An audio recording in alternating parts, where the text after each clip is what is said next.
Santa and June, you think you could give me a hand here? The pun was a little too on the nose, but the mood was still grim. Both Santa and June lifted their left hands silently. He verified, and she followed suit. Ja, 14 und ist 5, ja. They'd fulfilled the conditions. If they were to pull the lever on this side. Are you guys ready? I'm gonna open it. Jumpy grabbed the lever and looked back over his shoulder. They stiffened and nodded. Jumpy nodded back and set his mouth in a grim line. Then he slowly lowered the lever.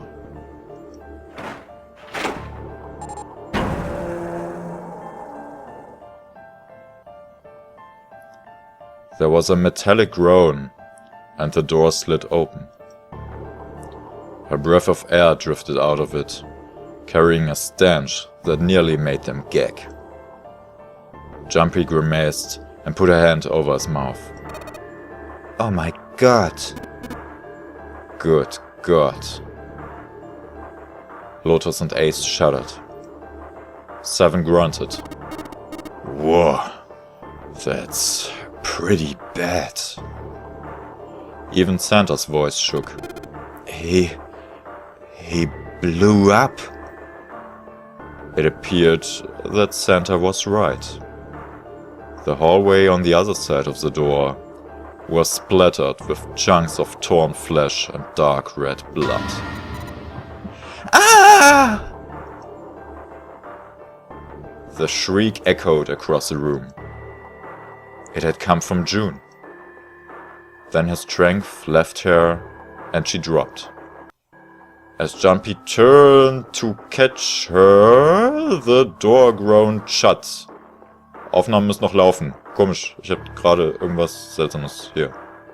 Der Bildschirm war kurz schwarz, ich weiß nicht genau, ob ihr das gesehen habt. Ich hoffe, müsste alles noch laufen. Oh Gott, oh bitte, oh bitte. So, muss ich ganz gerade nochmal vorlesen. Ja, egal. Das ist gerade in der schönsten Stelle. So. Entschuldigung.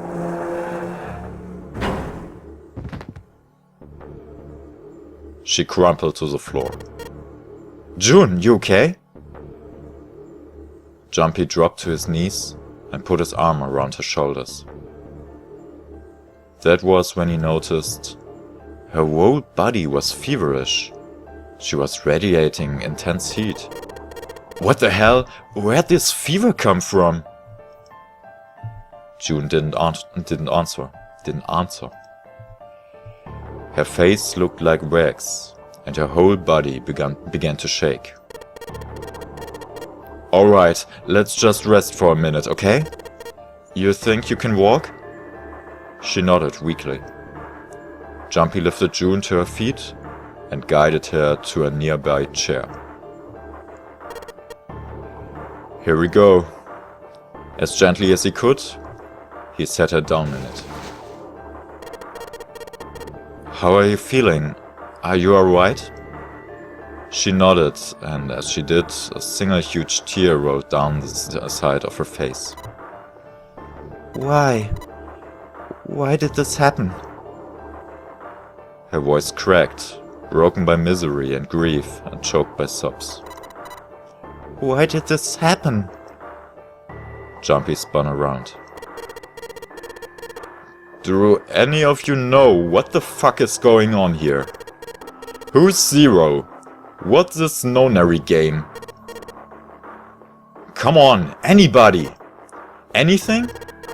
What the hell is going on? What are we doing here? No one spoke. Ace, Snake, Santa, Clover, Seven, and Lotus. They simply stood there. 7 pairs of downcast eyes and 7 grim lines for mouths. June's body shook with silent sobs. They slowed as the minutes ticked by, and eventually they stopped.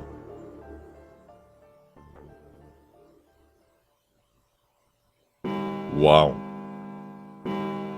Then, suddenly, on the cold, heavy silence that had enveloped them like a thick fog, a bell began to ring. The clock in the central hall. 7, 8, 9, 10 times.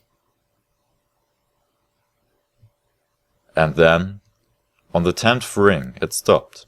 The sound of the bell faded away into silence. That's 10 o'clock then. Ace said what each one of them had been thinking. That means it's been an hour since Zero's little announcement. Seven's deep voice echoed across the room. Fuck! I've had enough of this crap! Santa leapt to his feet, his fists clenched. How long are we gonna pussyfoot around like this? We've only got 8 hours until this time limit Zero's going on about is up. Let's get going already! Go! Go! Santa's outburst fell on deaf ears. No one seemed to agree with him. They stared back at him, their eyes blank, and their faces tired. Finally, Lotus spoke. No, I refuse. I'm not going to end up like him. Him? You mean the 9th man? Of course. Who else? In his mind's eye, Jumpy saw the corpse again. The dark, reddish-black pool of blood. The scattered pieces of flesh. Organs strewn across the floor like the blossoming of a grotesque flower. The explosion that had turned to his body had been powerful. The 9th man's neck had been twisted at an odd angle. Jumpy suspected the detonation had thrown him against the wall. Half of his face was crushed, and the other half was covered in blood. Most of his abdomen had been emptied, either by the explosion or by gravity. He had landed on his back, and stark white ribs jutted up out of his chest, like the legs of some sort of macabre crab. Jumpy felt something flip in his stomach. I think he just screwed up. Eyebrows went up, and Santa continued. He probably set off some sort of trap, and that killed him. I'm not gonna screw up like that. I'm getting out of here alive.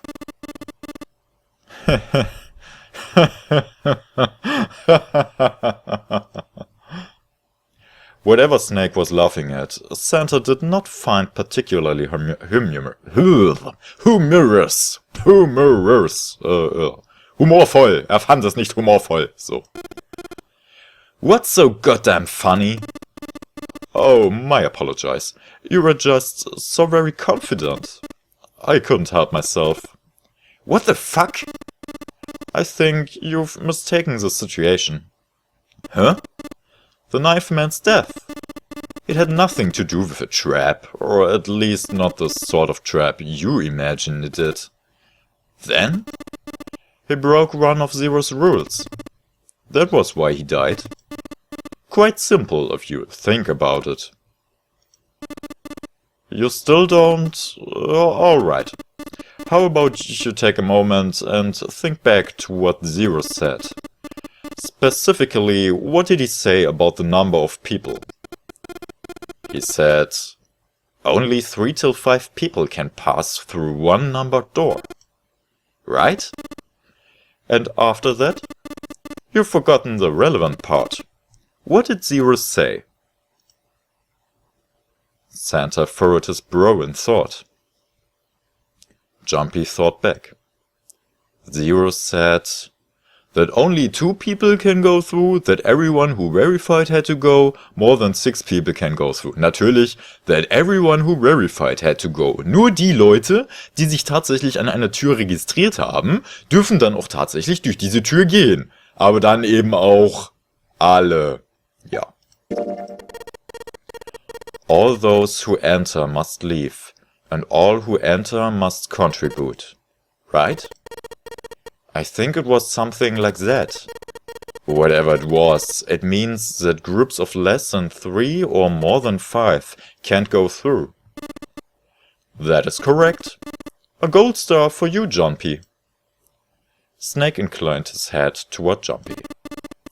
The 9th man, however, broke that rule. He tried to pass through a numbered door by himself. That was why he was executed. Then Zero's watching us from somewhere, making sure we don't break any rules. Oh, I'm not so sure of that. Why not? Because this execution system is entirely automatic. You didn't notice? There's no need for him to monitor us. What do you mean?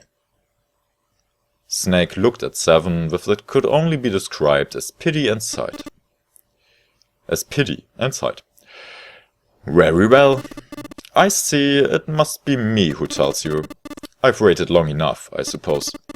I had hoped Zero might spare me the trouble, but that seems increasingly unlikely. He couldn't see them, of course, but perhaps Snake sensed the confused eyes upon him. Oh, God. When Ace spoke, he gave words to everyone else's thoughts. Do you know something? Well, I know a great many things, but yes. What is it you know? Here. Snake removed a card from the pocket of his jacket. With a flourish, he presented it to Ace, who took a close look at it and spoke. Come on now, what's the point of giving me this? Give me that. Santa snatched the card from Ace, but his expression of disgust quickly turned to one of confusion. Huh? The hell is this? Seven tucked it out of Santa's hands. Hey, I see. The card went from Seven to Lotus, from Lotus to June, and finally to Jumpy. He looked at it and understood. This is Braille. Ich habe leider keine Ahnung, wie das ausgesprochen wird. Braille oder so? Ich glaube sogar Braille oder irgendwie sowas. Die Blindenschrift halt. Mein Gott, ja. Ich weiß, wie man schreibt. Ich weiß nur nicht, wie man es ausspricht. Ich bin so ein schlechter Mensch. Es tut mir leid. Naja. Braille. The written language of the blind. The card was covered with small embossed bumps. Jumpy could recognize it, but he certainly couldn't read it. Sorry guys, I can't read this. Jumpy handed the card back to Snake, who nodded at him with a small smirk. Okay, that was fun. What's so important about that card? I found it in my pocket. I can only assume it is a message from Zero. From Zero? A message? What does it say? Suddenly, everyone was crowding around Snake, desperate to hear what the message said. Santa especially looked as if he were about to grab hold of Snake and shake the answers from him. Snake raised his hand. Calm down now. No need to panic. You don't need to force me. I'll read it. Jumpy swallowed hard and waited for him to start. He was not the only one. Presently, Snake began to read, his voice calm. His fingers glided over the tiny bumps as he spoke. Bracelet number 2. Since you are not blessed with sight, I shall bless you, and only you, with information. I shall tell you of the function of the red, of the dead, and of the bracelet. The red is a recognition device. It will verify your number. Beside every numbered door you will find a red. Or RED. Ich sag einfach mal red and dead, ist okay. The dead is a deactivation device. It does exactly what it says. Once you have passed through the numbered door, you must use the dead to stop the detonator in your bracelet. But perhaps you are wondering, what does this detonator detonate? I'm afraid this may be something of a surprise. I have placed a small bomb inside of you and the people whom you are about to meet. You swallowed it while you were unconscious. I have no doubt that by the time you read this note, the bomb will have passed your stomach and found its way to your small intestine. In other words, you will be unable to regurgitate it. Man kann es nicht auskotzen. So, nennen wir das Kind beim Namen. I suggest you do not try. As I mentioned before, the bracelet on your left hand contains a detonator. Think of it as a remote fuse or timer for the bomb in your body. There's only one condition which will cause it to detonate. Oh Gott, es ist nicht einfach, es tut mir leid. That condition is that you enter a numbered door. Once you have done so, the timer will activate, no matter who you may be. You will have 81 seconds. If, after that time, the detonator has not been deactivated, it will send a signal to the bomb in your body, instructing it to explode. In order to deactivate the detonator, every person who verified their number at the red must also verify their numbers at the dead. Once all numbers have been verified by the dead, you need only pull the lever at its side and the countdown will cease. Anyone who does not verify the number at the red will find themselves unable to verify their number at the dead. That is to say, if you should pass through a numbered door without first verifying your number at the red, in 81 seconds you will be dead. Klingt irgendwie logisch. You must also keep in mind that the numbered doors will close automatically after 9 seconds have passed. So long as the door is open, the dead will not function. You would do well to remember this. Lastly, let us discuss how to remove the bracelets. There are only two ways to do so. 1. You escape from this ship. 2. Your heart rate reaches 0. In other words, once a bracelet is taken outside the confines of the ship, or detects that its various heartbeat has fallen to 0, it will shut down automatically. There's no other way to remove your bracelet. If you attempt to force it off, or disable the detonator, the bomb within you will immediately explode. This is all the information which I can impart to you. How you choose to use it is for you to decide.